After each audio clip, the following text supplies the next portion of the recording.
Assalamu alaikum. My name is Ijaz Ahmed. I'm from Kashmir. I'm working in Mumbai now. When I try to present Islam to non-Muslims, I find most of them receptive and they want to know more. But there are some people who don't show any interest and sometimes they become angry. How to deal with such people and present Islam to them again and again? The first question is that, alhamdulillah, when does dawah, most of the non-Muslims are receptive, some are not receptive, it's not effective, how to do dawah, they get angry. As far as the first question is concerned, that you have done dawah and alhamdulillah most of your non-Muslim friends are receptive, some are not receptive, some get angry, or some don't want to listen, some don't pay heed.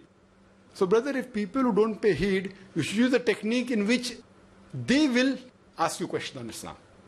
For example, normally, if you tell a friend that, oh brother John, or Amu, I want to speak to you about Islam, please give me 5 minutes. So mostly the answer will be no.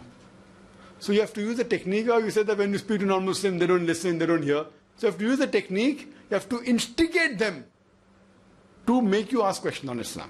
For example, just a simple situation, that I was in a non-Muslim atmosphere while in a medical college, and the atmosphere of the medical college is the most so-called modern, I don't consider it modern, but immodest you could say. And there when we used to have a lunch, I just used to make a passing remark, that if some men are not allowed to marry more than one woman, women as a whole cannot live modestly in the world. So the person eating stops. The Zakir. What do you mean if some men in the world are not allowed to marry more than one woman, women as a whole can't live modestly? I talked about polygamy. I said, see brother, if you want the answer, I want 10 minutes. 10 minutes, I'll give you 20 minutes. Thinking that, now we'll pull a fast one, talking about polygamy. So now I'm instigating him to ask a question, and when he asks the question, I said, see, 10 minutes, I'll give you 20 minutes. Now, when he's asking me for time, he's paying attention now. And then the answer is behind my back. My mind, it is there. And I start the tape recorder. With modulation, everything, So, how to instigate is important. So, drive a car is fine. If you don't know how to start, what is the use of your driving? If you don't know where the ignition key is, what is the use of your driving? So, you should know how to start. So, knowledge is important. Being a good driver is important. How to start the car is also important.